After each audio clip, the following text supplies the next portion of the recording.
Et en fait, quand tu regardes dans les théories assez anciennes de l'apprentissage de l'adulte, la mise en pratique est loin d'être l'optimum pour devenir performant. C'est-à-dire qu'en fait, la mise en pratique, elle peut être complètement supposée, elle peut être simulée, elle peut être mal contextualisée, elle peut même générer, si elle n'est pas encadrée, elle peut même générer des faux apprentissages.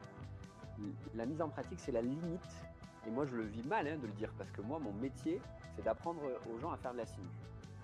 Donc de dire que la mise en pratique, c'est pas l'alpha et l'oméga du learning, du processus de learning, c'est assez dur à dire parce que c'est mon quotidien. Mais par contre, ce que j'ai compris, c'est que au-delà de la pratique, il y a l'analyse, l'évaluation et la création du nouveau savoir. Et ça nécessite bien entendu des couches inférieures de la pyramide de Bloom. Une fois de plus, c'est une très bonne référence à avoir.